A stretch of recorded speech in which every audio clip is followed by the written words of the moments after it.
महाविकास आघाडीला लोकसभेला कौल द्यायला समाजाने, पण महाविकास आघाडीने मराठा समाजाचे संघर्ष योद्धा मनोज जरांगे पाटलाची बाजू घेतली नाही। सर्वप्रथम महाराष्ट्रामध्ये निवडून आलेल्या सर्व उमेदवारांना पुढील वाटचालीस खूप खूप शुभेच्छा। पाटील म्हटले होते की तुम्हाला ज्याला मतदान करायचं त्याला मतदान करा, त्यामुळे समाजावर कसल्याही प्रकारचं बंधन नव्हतं, समाजाला पूर्ण मोकळं सोडलं होतं। पाटील म्हणले तुम्हाला जे योग्य वाटेल तुमच्या गाव पातळीवर, तुमच्या तालुका पातळीवर ज्या ज्या व्यक्तीला तुम्हाला मतदान करायचे त्या त्या व्यक्तीला तुम्ही तुमच्या प्रकारे मतदान करा आणि तुम्हाला ज्यांना पाडायचे त्यांना पाडा। आता काही समाज बांधवांमध्ये गैरसमज पसरवला जातोय की महायुतीला पाडायचं होतं, अजिबात नाही। पाटलांनी कुठेही उल्लेख केलेला नाही, महाविकास आघाडी नाही आणि महायुती नाही। पाटील म्हणले होते महायुतीला पाडा नाही तर महाविकास आघाडीला पाडा, तुम्हाला ज्याला पाडायचे त्याला पाडा। समाजाने बरोबर कार्यक्रम केलाय। कसा तुम्हाला मी सांगतो, समजून घ्या। लोकसभेला महाविकास आघाडीच्या बाजूने कौल दिला, समाजाने लोकसभेला महाविकास आघाडीच्या बाजूने कौल दिला। महाविकास आघाडीने काय केलं हे एका प्रश्नाचं उत्तर मला द्या फक्त।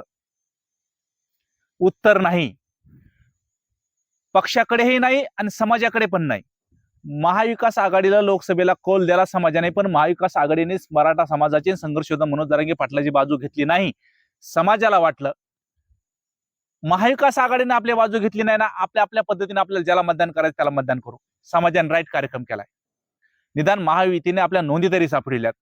येणाऱ्या काळात पाटील म्हटलेत आपल्याला सरकार कोणाचं जरी आलं, महायुतीचं जरी आलं आणि महाविकास आघाडीचं जरी आलं तरी आपल्याला काही घेणं देणं नाही। आपल्याला आंदोलन करायचंय, आपलं आरक्षणाशी घेणं देणं नाही, आपलं राजकारणाशी घेणं देणं नाही, आपलं समाजकारणाशी घेणं देणं नाही।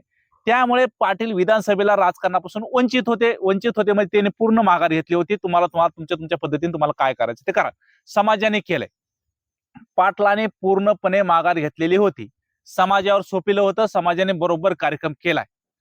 लोकसभेला कौल दिला होता, परंतु महाविकास आघाडीने त्याचा जो देणं लागत होतं ते देणं महाविकास आघाडीने घेतलं नाही, दिलं नाही। त्यामुळे महाविकास आघाडीला समाजाने बरोबर कार्यक्रम दाखविलाय। आम्ही तुमच्या पाठीशी होतो, तुम्ही आमच्या पाठीशी उभा राहिला नाहीत तर आताही आम्ही तुमच्या पाठीशी नाहीत। त्यामुळे आता येणारं सरकार महायुतीचं आहे, महाविकास आघाडीचं जरी असतं आणि महायुतीचं जरी असतं तरी पण आपल्याला आंदोलनच करायचं होतं। पाटलाने सांगितलं होतं कोणाचंही सरकार आलं तरी आपल्याला सामूहिक उपोषण करायचंय, आपल्याला राजकारण करायचं नाही, आपल्याला राजकारणात जायचं नाही। राजकारण आपला पिंड नाही, आपल्याला समाजकारण करायचंय, समाजाचं भलं करायचंय। मराठा आरक्षण हे आपलं ध्येय आहे, राजकारण आपलं ध्येय नाही।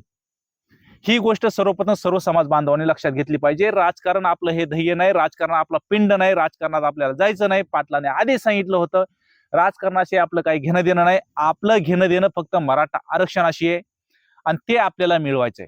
त्यामुळे लवकरात लवकर पाटील सामूहिक उपोषणाची तारीख जाहीर करतील, त्या सामूहिक उपोषणाची तयारी आपल्याला आता प्रत्येकाने करायची आहे। ही गोष्ट सर्वांनी लक्षात घ्यायची आहे। त्यामुळे आता आपण ह्या राजकारणाचा नाद सोडून द्यायचा आहे।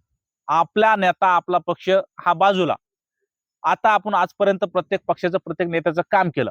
पाटलांनी मोकळीक दिली होती, प्रत्येक जण आपापल्या नेत्याला आपापल्या पक्षाला प्रत्येक जण काम करीत होतं, त्याच्याविषयी पाटलाचं कोणाचंही दुमत नाही, प्रत्येकाला स्वातंत्र्य होतं। त्यामुळे आता आपल्याला आंदोलन करायचंय। पाटील म्हणले आपल्याला सामूहिक उपोषण करायचे, ज्या दिवशी पाटील सामूहिक उपोषणाची तारीख देतील त्या तारखेला आपल्याला सर्वांनी ताकदीने यायचंय। आपलं ध्येय मराठा आरक्षण शेवटच्या व्यक्तीला भेटत नाही तोपर्यंत। चला भेटो, धन्यवाद। जय जिजाऊ जय शिवराय। एक मराठा लाख मराठा।